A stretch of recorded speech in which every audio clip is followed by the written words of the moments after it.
silver medals in the 2023 World Cup, 6 players in the NBA, out of which one has won the MVP twice, another is one of the leaders for the Hawks, and one is a former EuroLeague MVP. Add to that 27 EuroLeague players and all the historic achievements prior, and of course, as a Lithuanian, I cannot just give you a straight-up answer.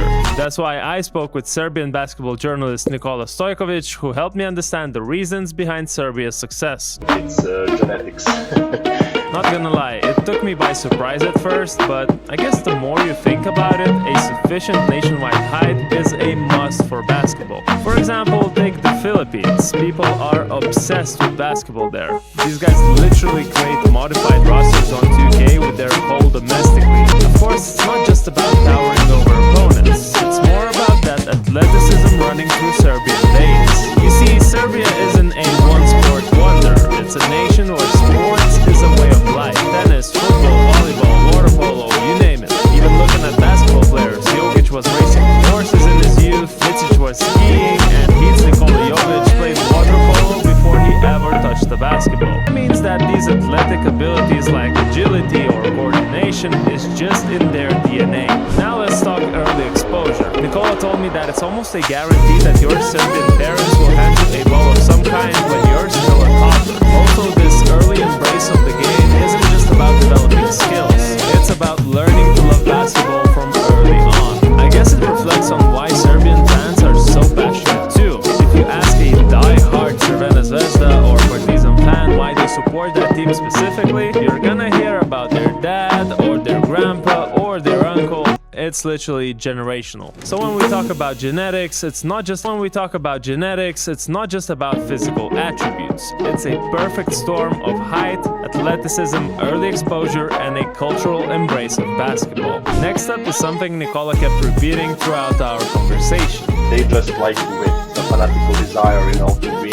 We started winning. Our desire to win, we silver medal. It's before the 2022 Eurobasket, Nikola Jokic laid it out plain and simple. We don't like sports and basketball, we like victories and medals. That's not just a statement about basketball. It could be the slogan for Serbian sports. Winning isn't a goal, it's a necessity, an obsession that drives every athlete, coach, and fan. And this desire to win isn't confined to the court. As the Joker said, it's a way of life. I think the motivation is actually becomes your lifestyle of being obsessed with the success. Winning is a lifestyle. And that applies not just to professional basketball players, but also simple pickup games in the neighborhood or even a card game. This fanatical desire to win is something I should really repeat over and over again since it's so embedded in this nation's culture.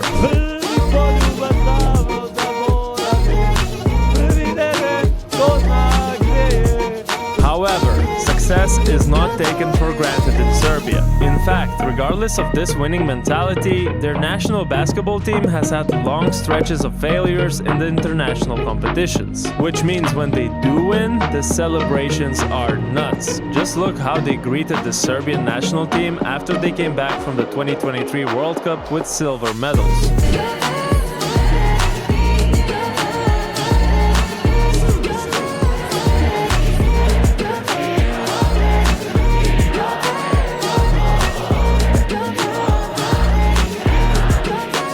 That's the kind of support that really fuels that winning mentality. When you have the whole nation behind you, failure is just not an option. Also, looking a bit deeper, every victory is seen as a testament to hard work and determination, which are also things I'll touch later on in this video. Anyhow, back to the video. To better understand the present, we must look at the past. From humble beginnings back in 1923 to 2023, when the country celebrated a century of basketball in Serbia, 100 years of history that led Serbians to become a powerhouse on the international stage. Nikola first paid his respects to the pioneers, or as he called it, the founding fathers like Bora Stankovic, Aleksandar Nikolic, Nebojša Popovic, Radomir Šaper, and many more. These were the architects of what we understand as the Serbian basketball culture today.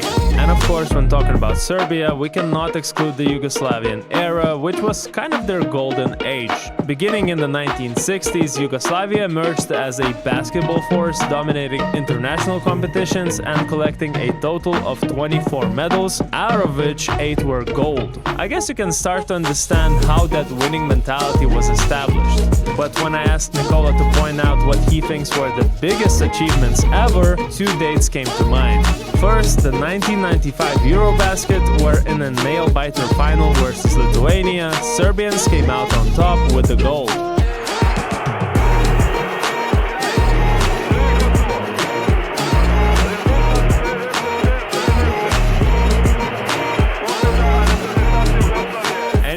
Conquering Europe wasn't the biggest achievement. That crowning jewel came in the 2002 World Cup, where Serbia not only claimed gold versus Argentina, but also secured a legendary victory against the United States in their backyard.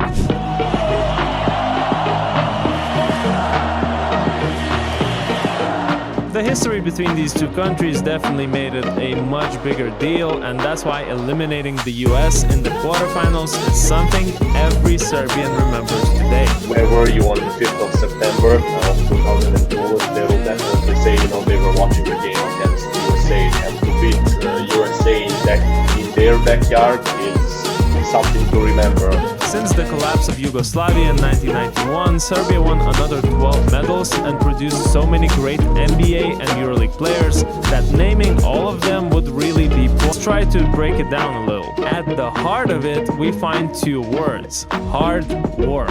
That Serbian, or perhaps more accurately Yugoslavian work ethic has literally become synonymous with European basketball in general. Reasons being that a lot of great Balkan coaches who were taught basketball there later passed on that mentality to their players, who then would become coaches, and the cycle continues. Sure, some reports were exaggerated, but that's not the point. Long practices and hard work is something that starts from the youth system and continues into the professional scene. It obviously has become a topic of discussion in the modern times, whether it should change and adapt, but you cannot argue with the results and the level of talent coming from Serbia every year. To add to that, some Serbian players have stated before that they felt overtrained when they eventually moved to countries like Spain and saw what the basketball culture is like there.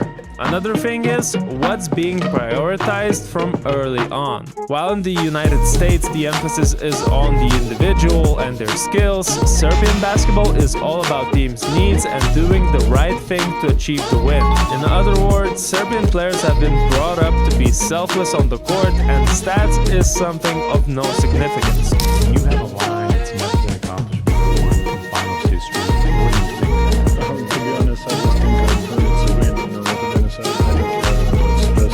it's just a stat. And I'm not just talking about Jokic, because this is the mentality of Serbian players who first think, what do I need to do for the team to win, and not, why am I not getting the ball enough? Whether it's the club or the national team, nobody is bothered by fewer minutes or a limited role as long as the team wins. Lastly, selflessness does not end with the offense, but also extends to defense. It is the backbone of Serbian basketball, not an afterthought, but the starting point. Your team needs you to make a smart foul to stop the break, you take it without questions asked. Obviously, lockdown defense is not unique to just Serbia, but believe me, that's something that's both emphasized and utilized to a great extent.